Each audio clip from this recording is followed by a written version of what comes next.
I want to teach you what you want to have clarified, for I want you to have the correct information first before you instruct your fellow human beings, which is the task of those of you who want to serve me.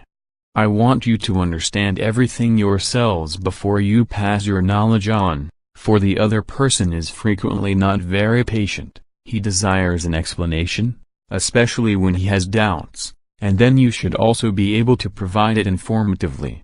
The problem of God's human manifestation in Jesus gives rise to most questions, because so far it has been explained such that it causes increasingly more confusion instead of illumination.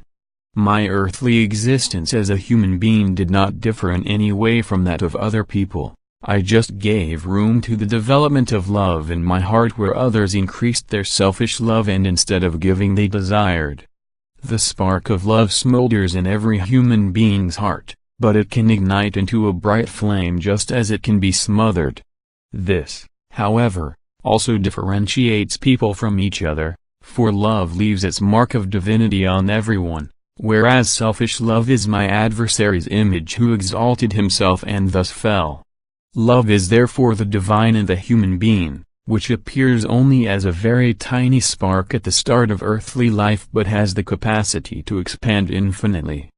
The spark of love was already recognizable in the infinite Jesus because a soul of light had embodied itself in the child, which indeed had left all of God's glories behind in the spiritual kingdom yet not its love. And this strength of love expressed itself at times when the spiritual spark made contact with the eternal Father Spirit, which happens with every loving child, but in Jesus it was intended to be obvious to people so that they would believe in the divinity of the child Jesus.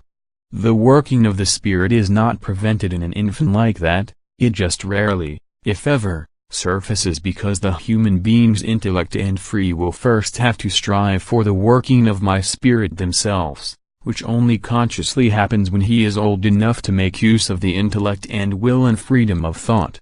The explanation for the miracles of the child Jesus, for the unusual events, can only be found in the high degree of love, for Jesus' soul came from above. It was a soul of light and love which was then wrapped in a human form and also prevented from its hitherto unrestricted work and activity in order to do justice to its human external form. The infant Jesus possessed a high degree of love. Yet the earthly human nature asserted itself too.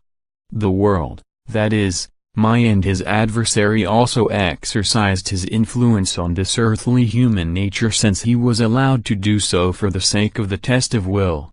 And then my spirit remained silent, for even the human being Jesus had to take this test of will, and the work of his soul's deification had to take place under the same conditions as with every other human being, albeit due to his love my spirit was and remained in him. Yet the highest degree of love had to be attained by the human being Jesus' own will. And therefore my spirit withdrew during these years. It did not insist and impel him, it allowed the human being Jesus complete freedom until, as a result of his intensified love, the ever-increasing abundance of my spirit manifested itself as wisdom and might, as outstanding knowledge and miracle working. The human being Jesus had been chosen for this mission since eternity. A supreme being of light descended to earth, one of my children, living in magnificence, started his earthly progress, and thus this soul already had to permeate the earthly form of the infant Jesus, and everything remarkable in his youth was entirely natural and understandable, yet for people living in darkness equally incomprehensible. And so a cover was spread across the radiant light in later years and the actual mission began. The deification of an earthly human being by means of love.